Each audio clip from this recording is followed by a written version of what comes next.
भारत के इतिहास, परंपरा और संस्कृति के बारे में जानने के लिए नोएडा स्थित मारवा स्टूडियो में 68वां नो योर इंडिया प्रोग्राम का शानदार आयोजन किया गया। दीप प्रज्वलन और गणेश वंदना के साथ कार्यक्रम की शुरुआत की गई।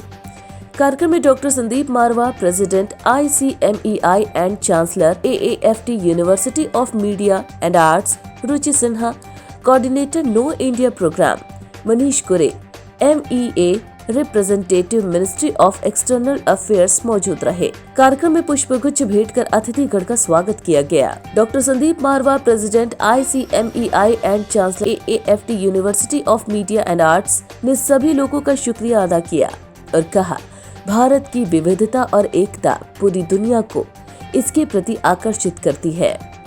दुनिया में सबसे ज्यादा फिल्में बनाने का रिकॉर्ड भारत के नाम है।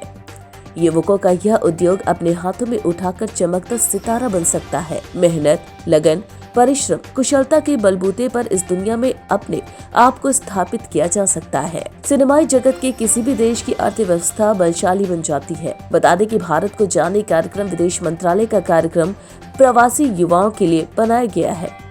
KIP का प्राथमिक उद्देश्य भारत के बारे में उनकी समझ को बढ़ाकर भारतीय प्रवासी युवाओं और उनके पैतृक मातृभूमि के बीच घनिष्ठ संबंध को बढ़ावा देना है। KIP प्रतिभागियों को एक सभ्यता के रूप में भारत के इतिहास और संस्कृति के साथ साथ विभिन्न क्षेत्रों में आधुनिक भारत की प्रगति और उपलब्धियों से परिचित होने का मौका मिलता है। वहां मौजूदा अतिथिगण ने भारत की खूबसूरती, यहाँ के इतिहास, संस्कृतियों पर अपने विचारों को साझा किया। बता दें कि कार्यक्रम में 8 देशों से लोग, जिसमें Malaysia, south Africa, Fiji, Guyana, Myanmar, Suriname, Mauritius से प्रतिभागियों ने भाग लिया। इसके साथ ही कार्यक्रम में ओपन सत्र भी रखा गया, जिसमें लोगों ने कई प्रश्न अतिथिगण से पूछे और अपने सवालों के जवाब पाए। कार्यक्रम में उपस्थित अतिथिगण को डॉक्टर संदीप मारवा द्वारा सर्टिफिकेट देकर सम्मानित किया गया। इसके साथ ही अन्य लोगों को भी सर्टिफिकेट दिया गया।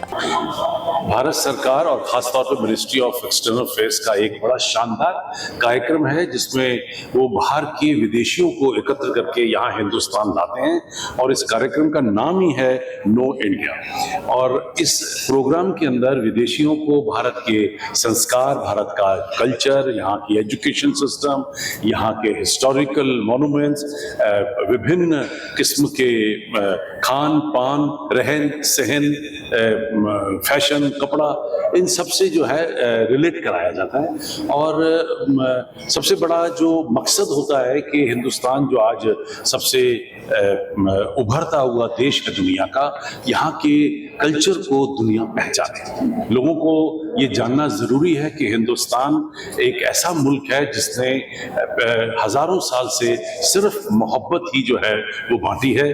और वासुदेव कुटुंबकम जो हमारा एक 5000 पुराना नियम रहा है, हमारा संदेश रहा है दुनिया को, उसे पूरा करते हुए ये कार्यक्रम की शुरुआत की गई है। ये हमें खुशी है कि AAFT जो है वो इस कार्यक्रम का हिस्सा है। इस वक्त यहाँ पर 30 से भी ज्यादा लोग 8 से भी ज्यादा देशों से यहाँ पर पहुंचे हैं और इन लोगों को हम लोगों ने हिंदुस्तान की film, television, media, art, culture की इस इंडस्ट्री से वाकिफ कराया है। Alright, so via the New India program that we are conducting, this is our second week, and it was a combination of both entertainment and information. So it is something very new for our participants and for me as well.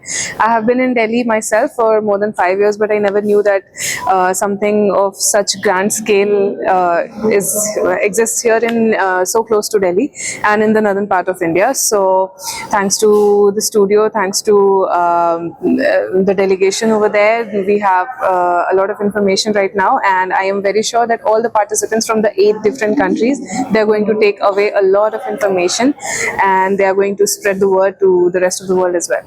So yeah, thank you. It was a wonderful organization here, and the energy level of the Marwa ji was really great.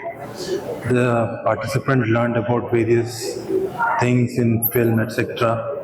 They also learned that film is the part of the culture, and also they learned that it gives us inspiration and motivation, and it shows our society how we live and and the storytelling is a art that everyone should learn.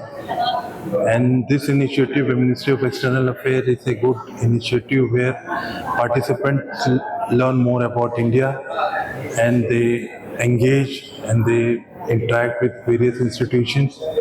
And we would like to welcome more further batches, like there will be 69th KIP after 68th KIP. So in that manner, we are having this program, and we will be next visiting to Agra and the fort, Agra fort there.